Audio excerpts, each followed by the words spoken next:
देखिए, मैं आज आप लोगों को इस एपिसोड में ये गणित का जो त्रिकोण सममिति संबंधी है, जो हाइट और डिस्टेंस अर्थात ऊंचाई और दूरी से संबंधित है, इसमें ये इसका हल जो त्रिकोणमिति हम लोग जो भी उसका त्रिकोणमिति अनुपात है वो सारे आप लोगों ने हल किया होगा या जानते हैं। तो उसके बाद ठीक उसी से जो भी सूत्र हो उसका यूज हम इसमें करते हैं, जिसमें से यह दो शब्द आते हैं। एक आता है इसमें उन्नयन कोण और दूसरा आता है अवनमन कोण। हम उन्नयन कोण किसको कहते हैं?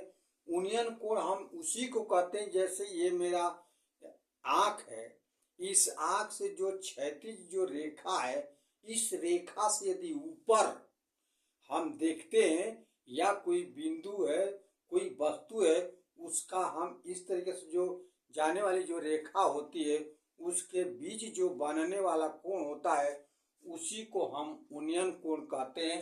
अर्थात ये कहते कि जब कोई वस्तु प्रेक्षक की आंख से जाने वाली क्षैतिज रेखा के ऊपर होती है तो उस अवस्था में वस्तु और प्रेक्षक की आंख के मिलाने वाली रेखा को इस क्षैतिज रेखा से जो कोण बनाती है उसी को हम क्या बोलते हैं? उन्नयन कोण कहते हैं।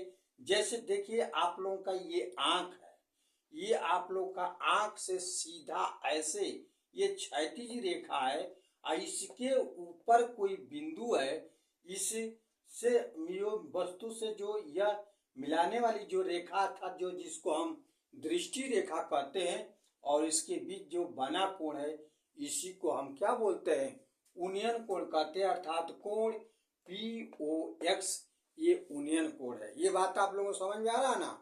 अब उसके बाद एक दूसरी बात ये आती, दूसरा जो आता है यह अवनमन कोण होता है। अवनमन कोण ये होता है कि वैसे ही जो हमारे जो आंख के ये आंख से यह क्षैतिज जो रेखा है उससे यदि हम नीचे की ओर किसी वस्तु को हम देखते हैं या दृष्टि रेखा और क्षैतिज रेखा का बीच का जो एंगल बनता है उसी को हम अवनमन कोण कहते हैं। अर्थात जब कोई वस्तु प्रेक्षक की आंख से जाने वाली रेखीय क्षैतिज रेखा के नीचे वस्तु होती है तो उस अवस्था में वस्तु और प्रेक्षक की आंख को मिलाने वाली रेखा इस क्षैतिज रेखा से जो कोण बनाती है उसको हम अवनमन कोण कहते हैं। और ये आप लोगों का देखिए, जैसे ये क्षैतिज रेखा है वो एक क्षैतिज रेखा है और ये वस्तु देखिए नीचे की तरफ है, अर्थात जिसको हम दृष्टि रेखा कहते हैं, इसे मिलाने वाली रेखा जो ये एंगल बना रही है उसको हम क्या बोलते हैं? अवनमन कोण कहते हैं।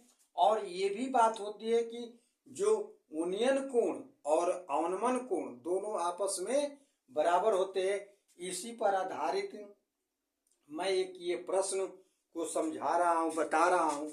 जैसे देखिए लिखा गया है, यदि 15 मीटर ऊंचे मकान के शिखर से एक टावर शिखर का उन्नयन कोण 30 अंश है, उसी मकान के तल से उसी टावर के शिखर का उन्नयन कोण 60 अंश है, तो टावर की ऊंचाई तथा मकान से टावर की दूरी ज्ञात कीजिए।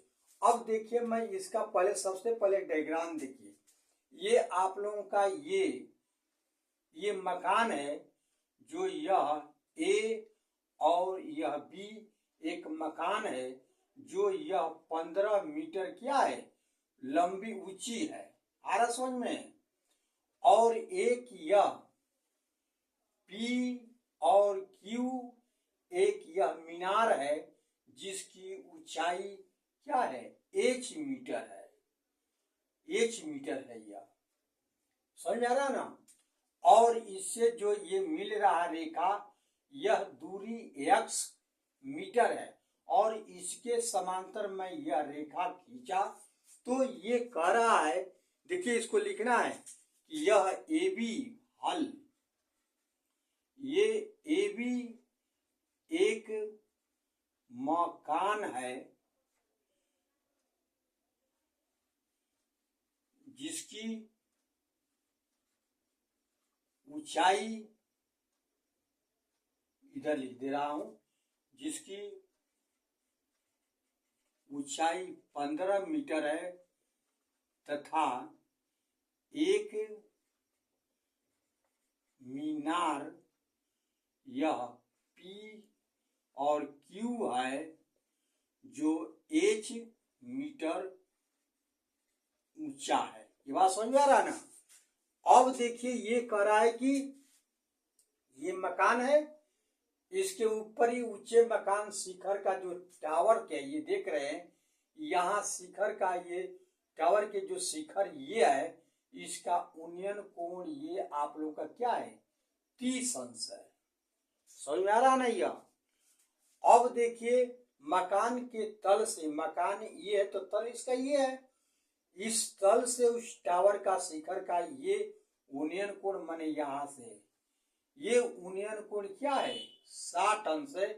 तो हमको ये बताना है कि इस टावर की ऊंचाई और ये मकान और टावर के बीच की दूरी कितना है।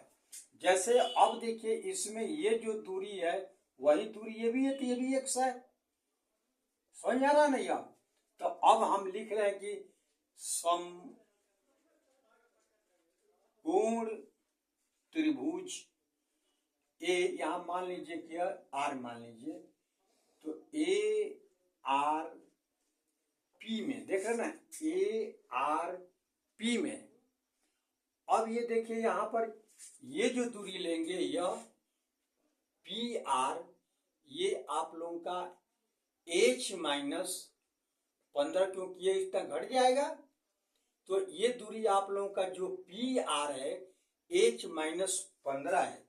तो हम इसमें देख रहे हैं कि हम किस त्रिकोणमितीय अनुपात इसमें लागू करेंगे, जिसमें इस कोण के लिए यह आधार है और ये लंब है।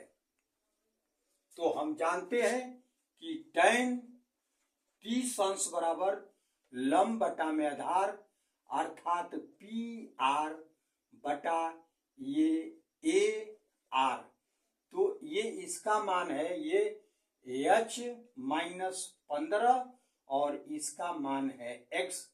तो अब tan 30 अंश का मान आप लोग जानते हैं कि 1/करणी में 3 होता है, तो 1/करणी में 3 बराबर यह h माइनस 15 बटा x, तिरछा तिरछी गुणा करेंगे तो x इजिकल टू करणी में 3 h माइनस 15, ये समीकरण नंबर 1 हो गया। आरी बात समझ में ना। अब मैं ये देख रहा हूं, अब देखिए इसमें अब समकोण त्रिभुज या पी क्यू बी में अब देखिए ठीक जैसे ये लगाया अनुपात, उसी तरह से इस कोण के लिए यह लंब है और ये लंब है और ये आधार है। तो मैं लिख रहा हूं कि tan 60 अंश बराबर लंब अर्थात h। ठीक है, एक बार इसको लिख दे रहा हूं कि पी क्यू बटा यह क्यू बी, अर्थात ये है इसकी ऊंचाई h है और ये दूरी क्या है, x है। ये बात समझ में आ रहा नहीं है। तो tan 60 अंश का मान होता है करणी में 3, तो यहाँ पर ये हो गया करणी में 3 इजिकल टू h अपान x, अर्थात x या h ही मान लीजिए, यहाँ पर h मान लीजिए, यह h इजिकल टू करणी में 3x, समीकरण नंबर 2। ये बात समझ आ रहा है ना। अब देखिए हमको h का मान निकालना है, तो हम x का मान इसमें रख दे रहे हैं। क्लियर है ये चीज। तो यहां हम रखेंगे तो ये लिखेंगे कि h का मान समीकरण नंबर, h का नहीं, ये x का मान, सॉरी,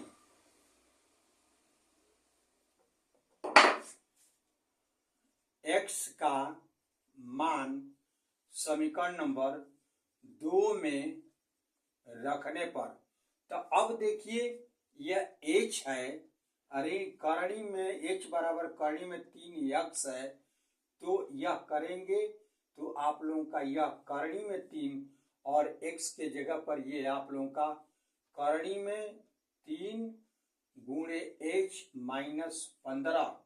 तो अब इसको हल करेंगे तो करणी में 3 से गुणा करेंगे तो 3 और ये हो जाएगा h माइनस 15। ये बात समझ में आ रहा है ना। फिर देखिए मैं यहाँ थोड़ा कर दे रहा हूँ आगे कम है जगह, तो यह h बराबर यह है 3h माइनस 15 या 45। तो हम इसको इधर कर दे रहे हैं 3h माइनस h बराबर 45। तो 3 में से एक h जाएगा तो 2h और ये है 45, इसलिए h बराबर 45 बटा में 2 भाग देंगे तो 2 दूनी के 4 और 2 दूनी के 4 अर्थात इतना मीटर। h का मान अर्थात जो टावर है, टावर की जो ऊंचाई है क्या हो गया 22.5 हो गया। अब h का मान हम इसमें रख दे रहे हैं तो x का मान निकल जाएगा। तो मैं इसी में रख दीजिए ना, तो यहाँ पर अब h का मान समीकरण नंबर 1 में रखने पर एक है आप लोगों का x इजिकल टू करणी में 3 h माइनस 15। तो करणी में 3 h का मान है ये यहाँ पर इसको लिख दे रहा हूं कितना 45/2 ऋण 15 अर्थात करणी में 3 ये लघुत्तम 2 और यह 45 ऋण यह 30 अर्थात करणी में 3 और ये कर देंगे 45 में से 30 घटा देंगे तो यह 15/2 हो गया। ठीक है, अब इसका मान हम ये निकाल देंगे यहाँ पर। तो यह हम जानते हैं करणी में 3 का मान होता है 1.73 रख दे रहा हूं और यह 15 में 2 से भाग देंगे तो 7.5 ये हो जाएगा। तो अब इसमें गुणा करेंगे तो गुणा करके आप लोग देखिए गुणा कर दे रहा हूं यहाँ पर। तो अब देखिए यह सारी यहाँ पर गुणा कर दे रहा हूं, देखिए ये गुणा है यहाँ पर 1.73 में यह 7.5 से गुणा किया तो यह 7 पचे 35 नहीं 15 के 5 हासिल 1 और 5 सत्ते 35 1 36 के 6 3 और 5 3 8 और ये हो गया तुम्हारा 7 के 21 के 1 2 7 सत्ते 49 50 51 के 1 5 और 7 5 12 अर्थात यह 5 7 9 12 सुनो और 2 अंक काट देंगे यहाँ पर। तो ये जो हो गया आप लोगों का यहाँ पर 3 अंक काट देंगे तो यहाँ आ जाएगा अर्थात x इजिकल टू 12.975 मीटर। जो यह x जो है ये मकान से टावर के बीच की दूरी क्या हुआ 12.975 हुआ। और ये आप लोग ये याद रखे रहिएगा कि करणी में 3 का मान 1.732 होता है या 1.73 भी शार्ट में आप लोग लिख सकते हैं। ये सारा वीडियो आप लोगों को समझ में आया ना। यदि आप लोगों का ये हाइट एंड डिस्टेंस का ये सवाल यदि समझ में आया हो तो प्लीज लाइक एंड सब्सक्राइब अवश्य करें।